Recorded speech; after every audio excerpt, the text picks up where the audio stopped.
오늘 저녁에는 우리가 공독한 디모데전서 4장 1절부터 5절 말씀을 본문으로 거짓에 속지 말라라는 제목으로 함께 말씀에 은혜하는 시간 되기를 소망합니다.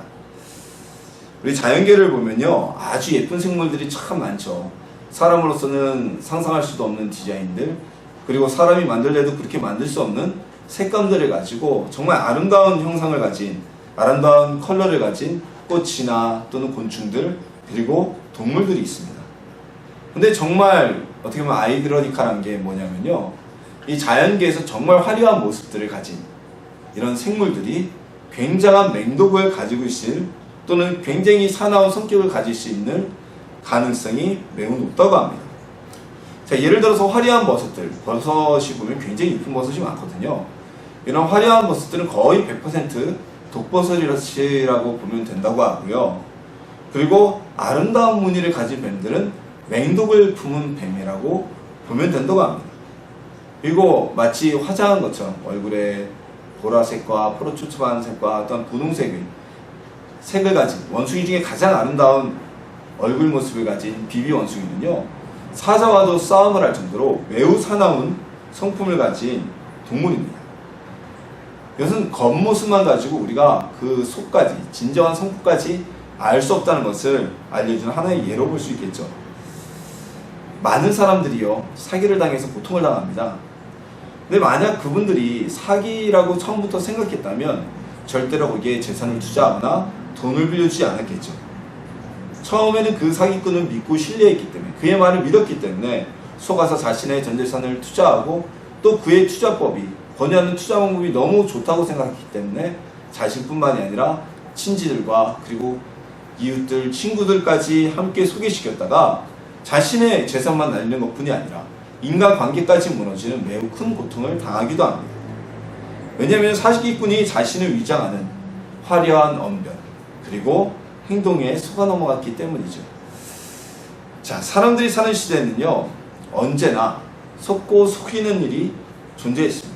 죄의 모습이죠. 그 중에서도 가장 큰 피해를 주는 속임은 무엇입니까? 그건 단순히 돈을 빼앗아가는 것이 아니에요.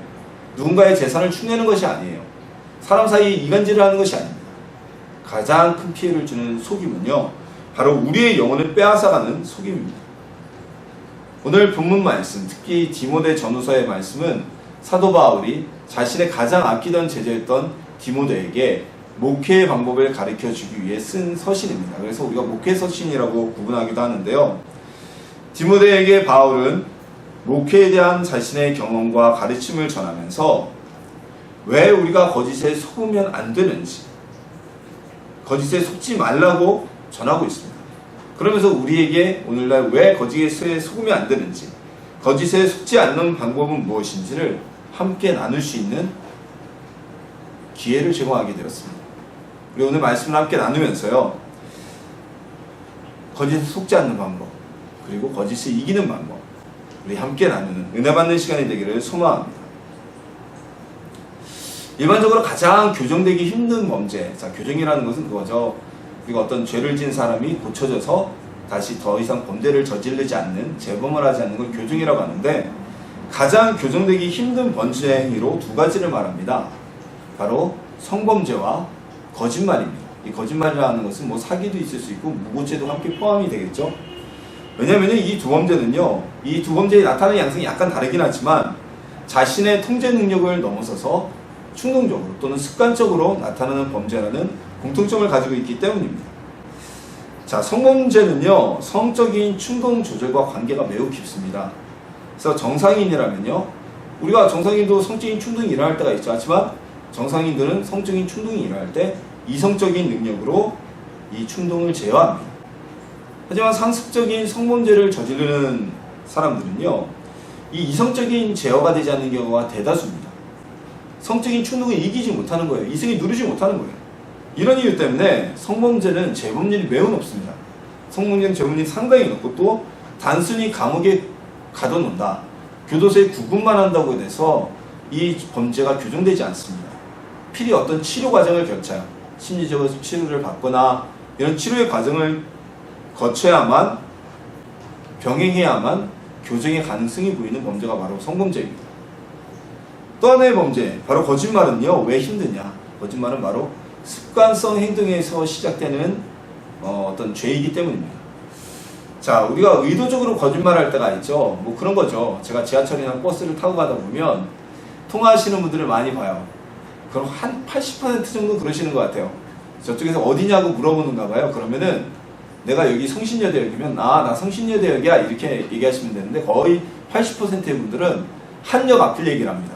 한성대역이야. 곧 갈 거야. 왜 그러는지 모르겠어요. 자, 이렇게 우리가 의도적으로 하는 거짓말도 있지만 거짓말을 잘하는 분들 한번 이렇게 보면요. 전혀 거짓말을 하지 않아도 될 상황임에도 불구하고 거짓말하는 것을 볼 수가 있어요. 즉 의도적이지 않은 거짓말을 할 때가 있다는 겁니다. 근데 거짓말이라는 것은 습관에서 시작되기 때문인데요. 이 거짓말하는 습관이 계속 되다 보면 자기도 모르게 그냥 거짓말이 툭툭 튀어나와요. 이런 행동의 형태가 지속되기 때문에 거짓말은 습관이 되지 않게 하는 것이 매우 중요하고요. 그래서 우리가 자녀 교육을 할 때도 그렇잖아요. 어렸을 때 처음 거짓말할 때 아주 따끔하게 거짓말은 나쁜 것이라는 것을 각인시켜줘야 그 아이가 거짓말을 안 하게 되지, 한 번, 두 번 거짓말을 해서 어른들이 속는다는 것에 재미를 붙이고 습관이 되게 되면 이 거짓말은 습관성 범죄이기 때문에 나중에 이걸 치유받으려면 정말 성령의 충만함을 받아서 변화를 받든지 아니면 어떤 심리치료 등이나 아주 굉장한 노력이 필요한 범죄가 바로 거짓말과 관련된 범죄들입니다. 우리가 그런 얘기를 하죠. 작은 거짓말이 큰 거짓말을 낳는다. 하나의 거짓은요, 그 거짓을 덮기 위해서 또 큰 거짓말을 하게 됩니다. 작은 것을 숨기려고 더 큰 거짓말을 말하게 되고요. 점점 더 수습할 수 없는 국면까지, 상황까지 휩쓸려 버리고 맙니다. 거짓은 진실을 감추고 사람들의 생각을 왜곡시키는 결과를 가져옵니다. 이것이 가장 무서운 것인데요. 우리나라의 국민들은 모두 다 독도가 우리나라의 고유의 영토라고 알고 있습니다. 역사적인 사실로 증명되는 것이고 역사의 기록에도 남아있고요. 하지만 몇 년 전부터 독도가, 즉 다케시마가 일본 고유의 영토인데 한국이 불법 점령하고 있다는 사실을 학교에서 교육받은 일본의 세대들은 그들은 독도가 당연히 자신의 땅이라고 이야기할 수밖에 없습니다. 왜냐하면요, 거짓된 내용을 가리키는 교과서로 배웠기 때문에 진실을 알지 못하고 거짓을 진실처럼 여기고 살게 된 것입니다. 위안부 문제도 마찬가지죠. 위안부도 일본군이 강제 징집을 해서 한국의 여성들을, 조선의 여성들을 성노예로 삼은 것인데 그걸 포장해서 자발적으로 나갔다. 자발적으로 돈 벌기 위해 참여한 자들이다. 또는 아예 위안부라는 부분을 교과서에서 언급하지도 않는 거짓말로 진실을 덮게 되는 일을 벌이고 있는 것입니다. 그래서 우리나라가 일본의 교과서 개정이나 어떤 자율화에 대해서 굉장히 민감한 이유가 바로 이것이죠.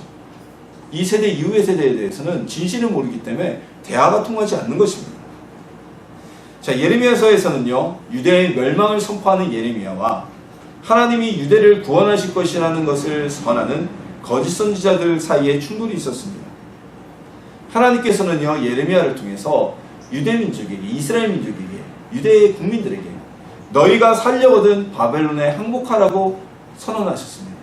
이것은 하나님의 마지막 배려였어요. 우리가 지난번에 말씀을 나눴듯이 이 이스라엘 민족이 한 사람이라도 죽임을 덜 당하고 한 사람이라도 고난을 당하지 않고, 전쟁으로 인한 포로의 고난을 당하지 않고 살아갈 수 있도록 하신 하나님의 마지막 배려였지만, 유대의 거짓 선지자들은 여호와의 성전이 있는 예루살렘은 결코 멸망하지 않으시고 하나님이 보호하실 것이다.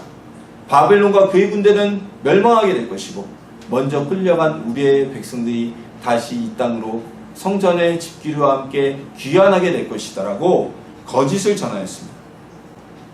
대다수의 유대인들은요, 예레미야의 선포, 즉 하나님의 말씀의 선포보다는 거짓 선지자가 선포한 거짓 예언을 신뢰하여, 그리고 그들은 결국 유다의 멸망과 함께 가족이 죽임을 당하고 목숨을 잃게 되고 강제로 끌려가는 비참한 결과를 맞이하게 되었습니다.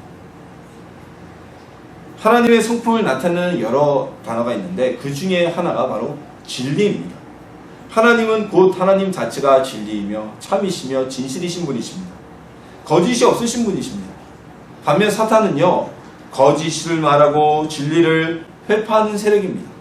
그리고 지금도 그럴듯한 거짓말로 미혹하여서 많은 사람들을 결국 멸망해버린 유대의 이스라엘 민족처럼 그들의 영혼을 잠식하여 갑니다. 그리고 영혼의 죽음으로 이끌어가게 됩니다. 거짓은 사람을 속이고 거짓에 빠지게 만드는 힘이 있습니다. 유혹의 힘이 있습니다. 그 힘을 경계하는 우리 성도님들이 되시길 소망합니다. 그리고 거짓에 육되지 않기를 소망합니다. 오늘 본문에서는요, 거짓에 빠진 자들에 대해서 양심의 화인을 맞은 자들이라고 표현합니다. 우리 속담이나 우리 옛말에는 양심에 털난 사람들이라고 이렇게 얘기도 하죠. 그러니까 사단에 빠져서 거짓을 말하게 되는 사람들의 공통점은요, 무엇이냐? 바로 양심이 없다는 겁니다. 양심이. 자, 이 양심은 무엇입니까? 양심은요, 모든 사람들에게 주어진 것입니다. 태초에 하나님이 사람을 지으실 때 하나님의 형상을 따라 지으셨고, 아담이 범죄한 이후에도 양심이란 것은 우리 사람들 속에 남아있어서 누가 보지 않더라도, 법률이 존재하지 않던 아주 고대에도, 그리고 법률이 존재하지 하는 오늘날에도 누가 보지 않더라도 질서와 법률을 지키며 사람들에게 해를 끼치지 않는 그런 기능을 하게 된 요소가 바로 양심입니다. 이 양심은 태초에 하나님이 사람을 지으셨을 때 부여하신 하나님의 형상, 그 형상이 남아있는 것이라고 볼 수가 있는데요. 이 양심에 화인 맞는 자들은 회개와 돌이킴이라는 은혜를 받지 못합니다. 그 양심의 기능이 무엇입니까? 자신의 잘못을 깨닫게 하는, 죄를 깨닫게 하는 기능이죠. 이 기능이 마비되어 버리니까 양심 화인 맺은 사람은 자신의 죄를 깨닫지 못해요. 자신의 잘못을 깨닫지 못해요.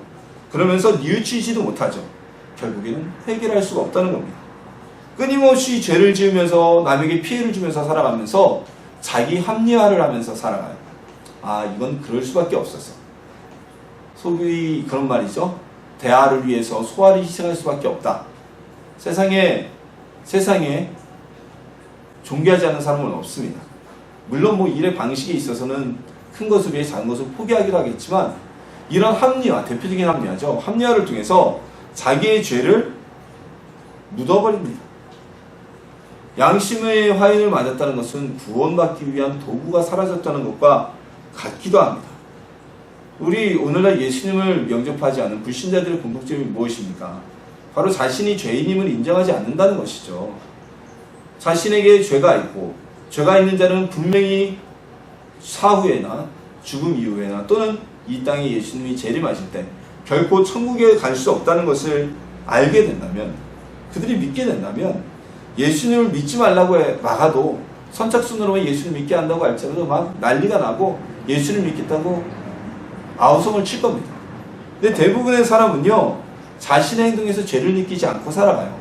자기가 죄를 짓고 있다는 것을 인식하지 못합니다. 죄인이라고 생각하지 않습니다. 그래서 어떤 면에서 보면 사회에서 도덕적으로 품위적으로 바르고 칭찬받는 사람들이, 그런 분들이 예수님을 믿지 못하고 전도하기가 힘든 이유 중에 하나입니다. 물론 오늘 본문에서 양심에 화인 맞은 사람들은 단순히 그들의 삶이 사회 도덕적으로 올바른 삶을 사는 사람을 의미하는 것은 아닙니다. 이들은요, 온갖 거짓으로 성도들을 미혹하면서 겉으로는 믿음 거칠애를 통해서 위대하게 정말 훌륭하게 믿음 생활을 하는 것처럼 보이지만 결국은 사람들을 유혹해서 바른 신앙생활을 하지 못하도록 만드는 이들입니다. 자, 이런 이들이 교회에 들어오게 되면 아주 큰 혼란에 빠지게 됩니다. 대표적인 예로 최근에 신천지가 그렇죠. 이 신천지가 교회에 침투할 때는 전력이 그렇습니다. 처음에는 교회에 들어와서 매우 충성된 성도가 이 교회에 이사를 오거나 해서 전입을 온 것처럼 합니다. 그래서 정말 열심히 헌신해요. 길게는 몇 년, 짧게는 몇 개월에. 그래서 모든 성도들과 목사님들이 또한 교육자들이 그 성도에 대해서 마음을 주고 신뢰하게 만들어버립니다. 그리고 나서 성도들의 마음을 빼앗은 뒤에 진리를 배우러 가자라고 선동해서 신천지로 성도들을 끌고 가거나 또한 자신의 새가 많다고 생각하면 교회를 아예 접수해버립니다. 목회자를 내몰고, 그리고 하나님의 말씀대로 살고 진리 안에 있는 성도들을 쫓아내고 자신들이 교회를 전체적으로 접수해버리는 일까지 벌이고 있는 것입니다. 꼭 신천지가 아니더라도 그렇습니다. 교회에서 직분을 가지고 리더처럼 살아가는 이들 중에 양심에 화인 맞은 이가 있게 되면요, 겉모습으로는 정말 존경받는 교육자도 마찬가지예요. 목사님, 전도사님, 장로님, 안수집사님, 권사님, 집사님인 것 같지만 그들의 양심의 화인맞음으로 인해서 사람들에게 상처를 주고 거짓된 진리를 가리키고 그 영혼들을 하나님과 멀게 만드는 행동을 하게 됩니다. 이렇게 양심의 화인 맞은 사람들은 안타까운 게 무엇이냐면요, 아무리 누가 충고를 해도 또는 하다못해 그들에게 그러지 말라고 사장을 해도요 절대 돌이키지 않는다는 겁니다. 왜냐하면 자신들의 생각이 진리라고 여기기 때문에, 자신들은 죄를 짓지 않는다고 여기기 때문에 거짓된 진리를 전하고 다니게 되는 것입니다. 오늘 본문에서는 이 고린도 교회의 거짓된 자들이, 양심에 화인 맞은 자들이 무엇을 전했느냐, 바로 음식을 먹는 것과 결혼의 문제를 가지고 거짓 진리를 선언했습니다. 고린도 교회가 아니죠. 이 교회 내에서 겉보기에는 이들은 굉장히 율법을 잘 지키고 또는 경건한 삶을 사는 것처럼 보일지 모르겠지만 이것은 하나님의 뜻이 아니었습니다. 이미 율법에 따른 음식을 취식하는 데 대한 제한은 베드로가 고넬료를 만나러 가기 전에 보여주신 환상을 통해서 음식 제한에 대한 철폐는, 율법의 기능은 무효화되었습니다. 하나님을 통해서 무효화 선언이 되었어요. 그리고 결혼 역시 이것은 개인의 믿음에 따라서 자신이 선택할 사항이지 결혼을 하지 말라고 강제할 이유는 없었던 것입니다. 바울 역시도요, 결혼을 너희가 하지 않는 것이 좋으나 그 전제가 있죠. 정욕을 이길 수 없다면 차라리 결혼을 하고 신앙생활을 해라 라고 전제할 정도로 이 결혼 문제도 개인의 믿음을 위해서 하는 일이었습니다. 그런데 이 거짓된 자들은 하나님의 뜻이 아닌 것을 마치 하나님의 뜻처럼 말하면서 구원의 기쁨과 자유를 누려야 될 성도들에게 무거운 짐을 쥐어버렸던 것입니다. 그리고는 스스로를 경건한 사람, 교회 내에서 인정받는 사람, 율법을 잘 지키는 사람이라고 자랑하며 자부하며 살아갔던 것입니다. 자, 이 양심에 화인 맞은 사람들은요, 자신들은 모르지만 지금 사단의 끈앞풀이 되어서 행동하고 있었던 것입니다. 수많은 사람들에게 고통을 주며 그들의 영혼을 파괴하며 자신들이 진리라고 주장했던 것입니다.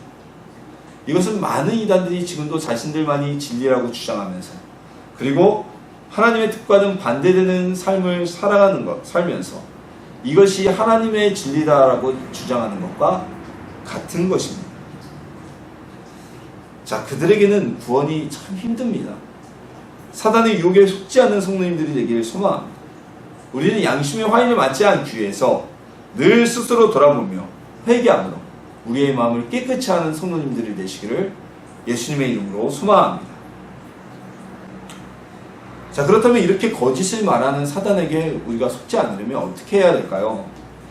진리를 알고 있는 사람들은요, 거짓말에 속지 않습니다. 진실을 모르는 사람들이 거짓말에 속는 것이죠. 다 알고 있는데 속을 게 뭐가 있겠어요? 그렇다면 진실과 진리는 우리가 어떻게 할 수 있을까요? 오늘 본문에서 우리에게 힌트를 줍니다. 하나님의 말씀과 기도로 거룩하여짐이라. 물론 오늘 본문에서 이 말씀은 음식들의 취식의 자유에 대한 말씀입니다.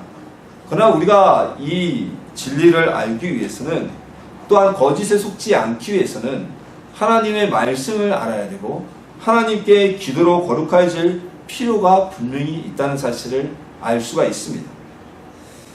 자, 사람은요, 누구나 죄악된 존재입니다. 아담의 범죄로 인해서 우리는 죄에 노출되었고 태어날 때부터 원죄의 유전을 가지고 태어나게 됩니다. 근데 이 원죄의 유전 외에서도요, 사람은 살아가면서 늘상 죄를 짓게 됩니다. 저도 오늘 하루에 몇 번의 죄를 졌는지 몰라요. 마음으로 죄를 짓고, 남을 미워하고, 음란하고, 용서하지 못하고, 탐심을 갖고, 게으르고, 기도하지 않고, 이게 다 죄거든요.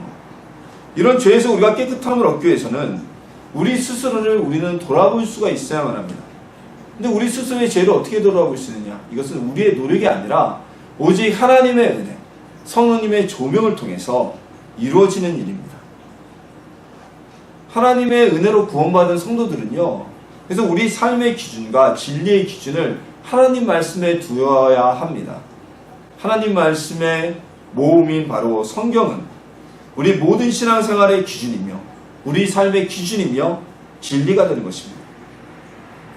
법정에서 재판을 할 때 합법과 불법의 기준이 법전에 의한 것처럼 우리 신앙생활의 진리의 기준은 바로 성경밖에 없습니다. 간혹 누군가 법을 몰라서 불법을 저지르는 경우가 있어요. 그렇다고 해서 내가 그 사람이 법을 몰라서 불법을 저질렀다고 해서 무죄 판결을 받지는 않습니다. 유죄 판결은 받아야 돼요. 법을 몰랐다는 사실이 안타깝기만 하지만 그것이 처벌받지 않을 수 있는 회피의 이유가 되지는 않는다는 것입니다. 우리가 벌을 받지 않기 위해서는 법을 잘 알고 그 법을 지키면서 살아가는 것이 매우 중요합니다. 우리 성경은 법이냐? 우리 성경은 우리를 얽매이는 법이 아닙니다. 성경은요, 우리가 죄에 빠지지 않도록 우리를 지켜주는 가이드라인입니다. 마치 우리가 벼랑 끝에 가면 벼랑 끝에는 이렇게 펜스가 안전 펜스가 쳐 있잖아요. 사람들이 떨어지지 말라고. 그와 같은 역할을 하는 것이 바로 우리 성경의 말씀이고요. 하나님의 공부고요. 바로 그것이 율법이었습니다. 그런데 사람들이 그 율법의 기능을 오해하여서 우리를 지켜주는 율법을 오히려 짐이 되게 생각하고 만들었던 것입니다. 하나님의 말씀만이 우리 신앙생활과 우리 삶의 기준입니다. 만약에 어느 누군가 정말 신령한 환상을 보고 어느 누군가가 논리적인 말로써 이것이 진리라고 이야기한다고 해도 그 내용이 우리 성경의 가르침과 하나님의 말씀과 반대된다면 그것은 결코 진리가 될 수도 없고 진실이 될 수도 없습니다. 그래서 우리가 진리를 지키고 거짓에 빠지지 않기 위해서는, 거짓에 속지 않기 위해서는 성경을 많이 읽고 배우는 것이 우리 스스로를 거짓에서 지킬 수 있는 가장 중요한 방법입니다. 그러나 우리가 성경적인 진리만, 지식만 아는 것으로 우리 스스로를 거짓으로부터 지킬 수는 없습니다. 그 사기를 당하는 분들을 보면요, 그 피해자들이 학식이 짧아서 사기를 당하는 것이 아니에요. 대학 교수도 있고요, 박사들도 있고요, 굉장히 훌륭한 사람들도 많습니다. 지식만으로는 사단의 거짓 유혹을 이기기 힘듭니다. 그래서 우리는 기도해야만 합니다. 바로 기도를 통해서 성령님의 감동을 받아서 이것이 참인지 진리인지 거짓인지 우리를 속이는 말인지 분별할 수 있어야만 합니다. 지금 이 말이 진리인지 거짓인지 분별하고 판단할 수 있는 성령의 감동이 있게 달라고 구해야 하는 것입니다. 그럼 모든 이단들이 성경을 기준으로 삼습니다. 신천지건, 구원파건 다 성경이 기준이라고 얘기합니다. 그 성경의 해석에 있어서 그들은 거짓된 기준으로 성경을 해석하고 있는 것이죠. 아무리 그들이 거짓된 기준으로 성경을 해석하고 논리적인 이성적인 방법으로 우리에게 전한다고 할지라도 성령의 감동이 없다면, 하나님의 말씀과 다르고 성령님이 저것이 아니라고 말씀하신다면 어떠한 이야기도 진리가 될 수 없다는 사실을 깨닫고 우리는 속지 않을 수 있는 방법의 길이 열리게 되는 것입니다. 제가 전에 사역하던 교회에 한 집사님이 계셨습니다. 이 집사님이 교회를 오랜 시간 동안, 오랜 세월 동안 떠난 적이 있으세요. 특별한 시험거리가 있었던 것도 아닌데 하루 이틀 빠지다 보더니 아예 몇 년간 교회를 나오지 않으셨습니다. 그러다 어느 날 예배에 이 집사님이 오랜만에 나오셨어요. 반가워서 인사를 하고 이제 집사님의 이야기를 들어보니까 이런 이야기를 하시는 거예요. 교회를 이제 쉬고 일을 다니고 있었는데 아는 사람이 자기네 교회 한번 가보자고 그렇게 사정을 하더래요. 그래서 갔더니 어딘가 하면 거기가 바로 하나님의 교회, 이단이죠. 이 하나님의 교회라는 곳이더랍니다. 근데 그곳에서 하는 설교죠. 우리로 말하면 설교라고 하는데 그 이야기가 아무리 자기 상식적으로 생각해도 말이 안 되더래요. 그러니까 아무리 자기가 성경을 잘 모른다고 해도 그 말이 맞는 말이 아닌 것 같아서 이건 아니다 싶어서 그 자리에서 바로 나왔다고 합니다. 그리고 돌아오는 주일에 다시 교회로 출석을 하게 되신 거죠. 이런 것이 바로 성령의 감동하심입니다. 성경에 지식은 없어도 이단의 잘못된 진리를 가리키는 거짓된 영의 소굴에 갔을 때 이것은 아니다라는 강한 감동하심이 있었기 때문에, 그리고 연이어서 내가 이렇게 신앙생활 안 나가는 진짜 이단 같은 데 빠져서 지옥에 갈 수도 있겠구나라는 마음이 들고 다시 스스로 교회로 추석하게 하는, 이런 신앙생활을 회복하게 하는 원동력이 된 것이죠. 그게 바로 성령님의 감동하심입니다. 그래서 우리는 성령님의 감동하심을 받기 위해서 늘 기도해야만 합니다. 거룩하여지기 위해서 기도해야만 합니다. 사단은요, 우는 사자와 같이 우리를 쓰러뜨리고 넘어뜨리려고 지금도 돌아다니고 있습니다. 끊임없이 우리를 구원의 자리에서 벗어나게 하려 합니다. 거짓으로 속삭여서 우리를 진리에서 떠나게 만듭니다. 그 유혹을 이기는 방법은 성경을 읽고 배우고 그리고 기도로 성령님의 도우심을 받는 길밖에 없습니다. 우리의 의지와 이성과 지식이 우리를 구원할 수 없습니다. 성경을 읽으며 기도하여서 우리 영혼을 거짓에서 지키는 성도님들이 되시기를 주님의 이름으로 소망합니다. 거짓말을 지어내며 거짓말을 좋아하며 지어내는 자마다 다 성 밖에 있으리라고 계시록에서는 말씀하고 있습니다.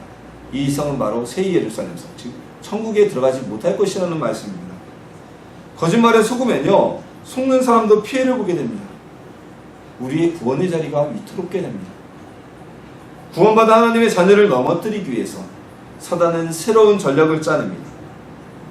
이제는 더 이상 우리를 밖에서 박해와 핍박으로 넘어뜨리는 것이 아니라 달콤한 거짓말, 그리고 우리 안에서, 교회 안에서의 거짓말로 인해서 구원의 자리를 벗어나게 만들려고 합니다.